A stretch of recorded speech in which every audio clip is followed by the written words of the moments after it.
For a lot of people, what's a kind of a hang up is like, well, what time frame should I use? How far back should I look when I'm trying to value my charts? And what kind of trader am I? How frequently do I trade? And does the time frame impact that? And that it does. The length of the time that you consider for your technical analysis can change the way you look at things for sure.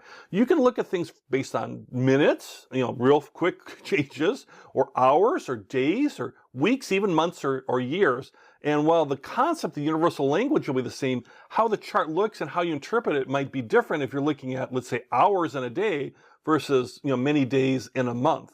And there's kind of things where you hear about, there's certain types of traders like day traders, that have terminology around that, or a swing trader, an active trader, different things. For right now, I don't want you to worry about any of that. You don't have to worry about your time frame. You might already have a feel like, oh, I want to be a day trader. I just want to trade every once in a while.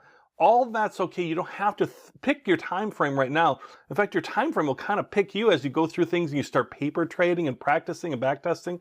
You might find that you actually like or gravitate towards another one as you get through the course. Again, the tools and indicators will apply no matter what the time frame.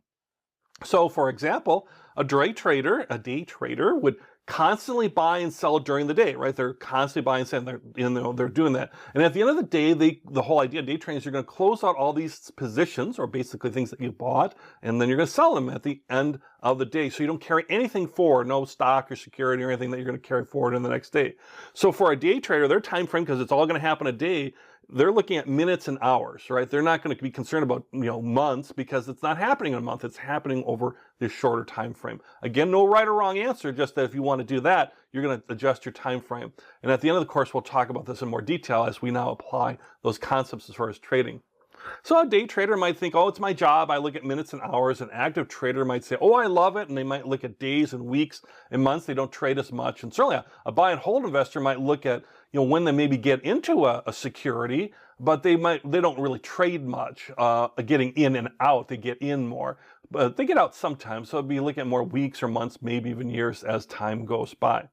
So picking a time frame, once again, you do not need to decide now. That's very important. Don't worry about that. Concepts work the same, no matter the length of time. And however long the time, one thing to take away is the more established the trend is. A trend that's been going on or a certain direction, for months is going to be a very strong trend versus something that's going for minutes or hours that might change quickly. And thus you're getting in and out of positions quicker if you're a day trader than, let's say, if you're more just every once in a while trader. Both are perfectly fine.